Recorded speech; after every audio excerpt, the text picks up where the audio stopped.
আসসালামু আলাইকুম সুপ্রিয় ভিউয়ার্স, আমি সার্ভেয়ার লুৎফর রহমান আছি আপনাদের সাথে। আর আপনারা দেখছেন ভূমি জরিপ শিখি ইউটিউব চ্যানেল।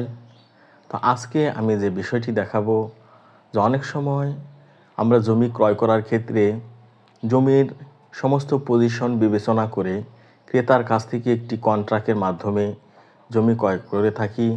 সেই ক্ষেত্রে আজকে যে বিষয়টি দেখাবো যে আপনি একটি প্লট ক্রয় করতে চাচ্ছেন, সেখানে কিভাবে ক্রয় করলে আপনার সুবিধা হয় সেই বিষয়টি। ধরুন আপনি যে প্লটটি ক্রয় করবেন তার চতুর্দিকে উত্তর দক্ষিণ পূর্ব পশ্চিম সব বাহুর দৈর্ঘ্য যেন সমান হয়, মানে বর্গাকৃতির হয় সেই বিষয়টি।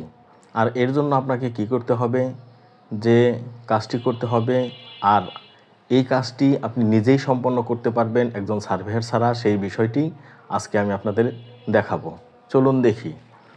এটি একটি প্লট। তো এই প্লটটির দৈর্ঘ্য অনেক বেশি এবং প্রস্থ অনেক কম। দৈর্ঘ্য আছে 450 ফিট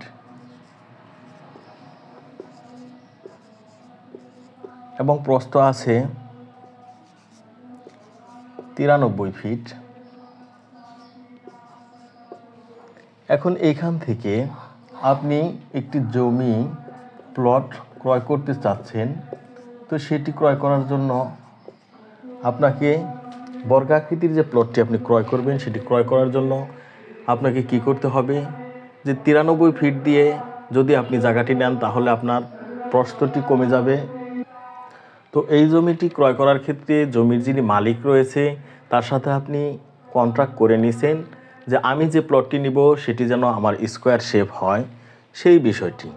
তো এখানে ধরুন আপনি 5% জমি ক্রয় করবেন। আপনি ক্রয়কৃত জমির পরিমাণ হচ্ছে 5 শতক।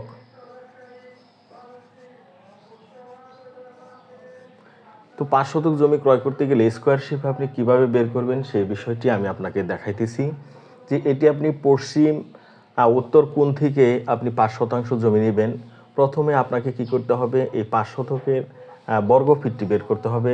কিভাবে বের করে দেখুন, 5 গুণন হচ্ছে 435.6 সমান হচ্ছে, এখানে কত বর্গ ফুট বের হয় সেটি আমরা জানি, কারণ আমরা জানি 1 শতক সমান সমান 435.6 বর্গ ফুট। তো এখানে যদি আমি এটার বর্গফুট বের করি তাহলে আমার হয় 2178 বর্গ ফুট।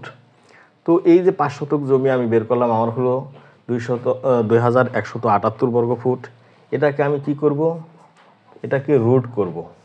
যখন আমি 2178কে রুট করব, রুট করার সাথে সাথে আমি যখন এটি ক্যালকুলেটর সাহায্যে করব, এখানে আমার চতুর্দিকে উত্তর দক্ষিণ পূর্ব পশ্চিমে কয় ফিট করে হবে সেই বিষয়টা আমি সহজে পেয়ে যাব।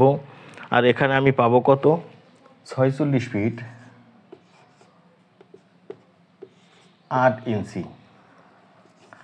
তাহলে 46 ফিট 8 ইঞ্চি হলে এই যে 93 আছে এদিকে এইভাবে একটি প্লটের শেপ হবে, যে সব দিকেই সমান হবে, ঠিক এরকম হবে। এখানে হবে 46 ফিট 8 ইঞ্চি, এখানে 46 ফিট 8 ইঞ্চি, এই পাশেও 46 ফিট 8 ইঞ্চি এবং এখানেও 46 ফিট 8 ইঞ্চি। এখানে আপনার সর্বমোট 5 শতক জমি হবে। তো এই যে প্রথমে আপনি সেখানে 5 না নিয়ে 3 নেন, 4 নেন, যাই নেবেন সেটাকে 435.6 দ্বারা গুণ করে আপনি বর্গফুটটি বের করবেন। বর্গফুট বের করার পর যে বর্গফুটটি বের হবে সেটাকে ক্যালকুলেটর সাহায্যে রুট ওভার করবেন। তো ক্যালকুলেটর সাহায্যে যখন এটাকে রুট ওভার করবেন, রুট ওভার করার সাথে সাথে আপনার এখানে ফিট যে চলে আসবে, রুট ওভারের যে রেজাল্টটি চলে আসবে, ঠিক চারপাশের বাহুতে যখন আপনি পরিমাপ করে এইখানে যে রুট ওভার করার পর যে পরিমাপটি বের হবে, যে ফলটি বের হবে, ফলাফলটি বের হবে, সেটি যখন আপনি চারপাশে নেবেন তখন এখানে আপনার একটি স্কোয়ার শেপের প্লট হয়ে যাবে। তো এইভাবে আপনারা সহজেই নিজেরাই একজনের সার্ভেয়ারের সহযোগিতা ছাড়াই আপনারা সেখানে জায়গাটা বের করতে পারেন। এটা 5-6 যাই হোক, কি করবেন, প্রথমে সেটাকে এসএফটিটা বর্গফুটটা বের করবেন এবং বর্গফুটকে রুট করলে যে রুটের যে ফলাফল আসবে প্রত্যেকটা বাহু উত্তর দক্ষিণ পূর্ব পশ্চিম আপনি এভাবে নিলে আপনার প্লটটি স্কোয়ার হয়ে যাবে। আশা করি বিষয়টি আপনাদেরকে বোঝাতে পেরেছি। এর জন্য অন্য কোনো সার্ভেয়ারের সহযোগিতা নেওয়ার কোনো প্রয়োজন নাই, আপনি নিজে নিজেই এটি সহজে বের করে নিতে পারবেন। ধন্যবাদ সবাইকে, ভালো থাকবেন, আল্লাহ হাফেজ।